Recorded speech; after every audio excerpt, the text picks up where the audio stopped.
I had something kind of embarrassing and interesting and humbling happen to me the other day, and I thought it worth sharing. So here it goes. Was sitting on the back porch with my daughter. She's 8. We were doing some homeschooling. We noticed that our little spider friend came to say hi to us. Now, our spider friend is a jumping spider who lives on our back porch.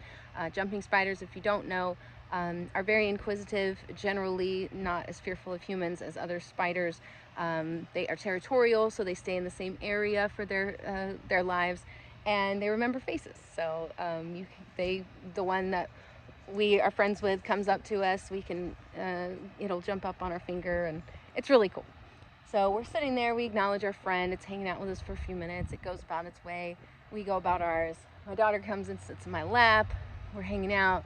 She ends up getting up and going inside for a minute, and when she goes inside, I look over onto the side of the chair, and I notice that the spider is hanging off the side of the chair from its little safety line, if you will. And I collect it and put it in my hand, and I notice that it's missing one of its front legs and the front mandible on that side, as it has 2 little things that kind of move pretty much all the time. And I immediately am like heartbroken, thinking, oh my gosh, did we somehow hurt this spider when my daughter got up to go inside? And I'm like holding the spider, I'm talking to it, I'm bawling. My daughter comes outside, she sees me in this state, she's going, Mom, what's happening? I explain to her, I show her the spider, and she's sad, but she just kind of sits there and stares at me. And then I feel silly for being so emotional about this little spider, but at the same time, my heart is broken. And I just realized, like, I don't know, there was just, we're all connected. We're all part of the same energy. We're all made by the same God, whether we want to admit it or not or agree on it. Something made all of us, and we're connected. And in that moment, I felt very connected and very responsible for the injury of this little spider. And I'm thinking, oh my gosh, how is this going to impact its life moving forward? How long does it have to live at this point? Will it survive its injury? All of these things are going through my head. And I mean, I must have sat there for at least 5 minutes just bawling, holding this little spider.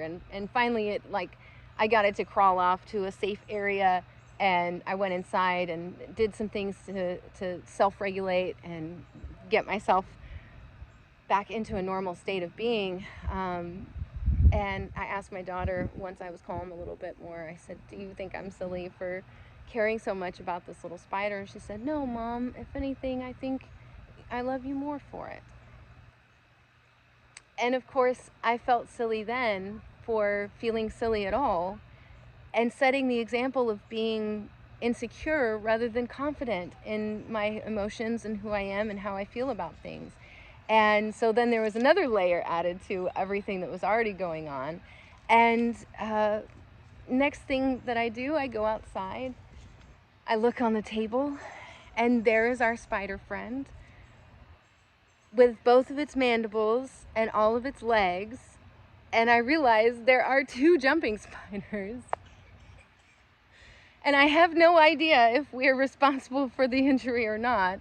My daughter swears she's seen the little one before with the missing mandible and legs. So who knows? But I had to share this because I got so wrapped up in this little micro drama, and it meant so much to me in the moment. And just a moment later, it was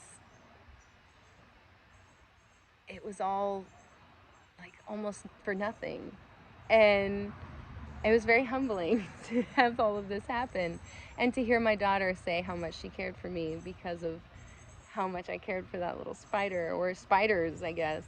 And I don't know, I hope I've put a smile on your face by sharing all of this, and maybe put some new thoughts in your head as to how you feel about things. Peace.